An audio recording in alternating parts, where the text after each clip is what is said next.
You've seen these ads, right? If you spend any time online, they're pretty much unavoidable. They pop up and stop you mid-scroll with a message that feels, well, a little too real.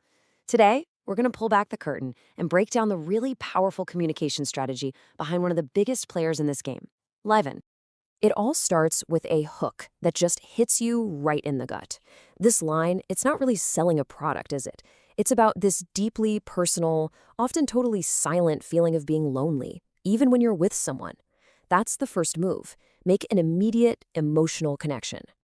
So, what's the secret sauce here? How do they make this so effective? Well, it's not random and it's not magic. There's a very specific, repeatable formula at play here. And if we break it down, we can start to understand not just these ads, but a whole new kind of digital marketing. So let's get into it. Okay, so the first piece of the puzzle is this. They have to find and then put into words a deep, modern pain point. They essentially give a name and a voice to those quiet anxieties that, a lot of us feel but maybe don't really know how to describe. And just look at the list of issues here. It's kind of everything, right?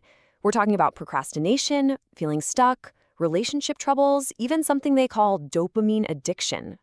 These are such universal feelings in our crazy always-on culture. It lets them cast this incredibly wide net and get a huge number of people nodding along from the very first second. Okay, so they've got you hooked. You're feeling seen. What's next? This next part is absolutely key. They reassure you that whatever you're feeling, it's not your fault. This is where they pivot from just pure emotion to a kind of diagnosis, and honestly, it's a brilliant move. So let's take procrastination, for example. One ad might tell you, hey, you're not lazy. No, it's a broke mentality. See how that works? It frames the problem not as some flaw in your character, but as a mindset that's been baked in by your past, by a burned out nervous system. It basically takes the problem off your shoulders. But then, and this is where it gets really interesting, you'll see another ad from the same company with a totally different diagnosis. In this one, your procrastination isn't a mindset. Now, it's your genetics. Your brain is just wired this way. Again, it takes the blame away from you, but this time it comes from a biological angle. And if that doesn't grab you, how about this? A third ad pops up, and now we're talking neuroscience. Now, procrastination is because you have a larger amygdala, which makes you more sensitive to anxiety.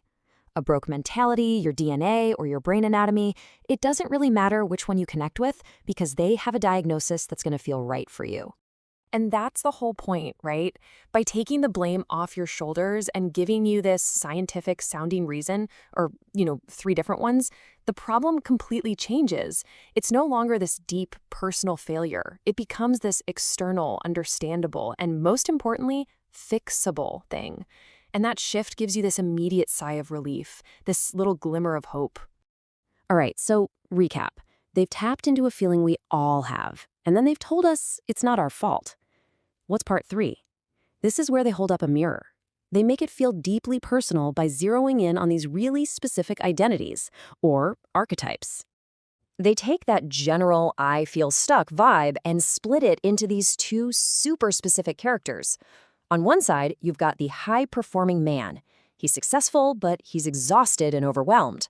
On the other side, the gifted underachiever. The guy with the high IQ who just can't seem to make his brilliant ideas happen. You see yourself in those tiny details, and suddenly the message feels like it was written just for you. And it's not just about work or ambition. They do the exact same thing for relationships. This ad isn't just talking about generic marriage problems. It's speaking directly to this archetype of the nice guy, the one who became the provider but feels like his partner just doesn't see him as a man anymore. It's hyper-specific, it's powerful, and it's designed to hit a very particular nerve. So, you've been hooked, you've been diagnosed, and you've seen yourself in the mirror. Now what? Now comes the solution. And here's the trick. The solution has to feel simple, accessible, and fast. 3. Just 3 minutes. That's it. Think about that. You're not signing up for some huge, scary commitment. You're just taking a quick quiz. It takes less time than making a cup of coffee. The barrier to entry? It's basically 0. It makes taking that first step just incredibly easy. And that little quiz, it's the first step on this perfectly laid out path. It turns this huge, messy, lifelong internal struggle into, well, a simple to-do list. Take the quiz, find your type, start the program, unlock your potential. It makes this idea of transformation feel like a manageable project instead of some impossible mountain to climb. All right, let's put all the pieces together. We've taken the whole thing apart. Now let's look at how the entire machine works when it's all running at once. This is it. This is the core playbook. First, you find a pain point that almost everyone feels. Second, you take away their guilt by blaming it on something external. Genetics, mindset, whatever. Third, you make it feel intensely personal by describing them to a T. And finally, you offer a super simple, low-effort first step to fix it all. Look, the point here isn't to say if this stuff works or not. It's about giving you the blueprint. It's about pulling back the curtain on the communication strategy. Now that you can see the architecture behind the message, you have this new lens.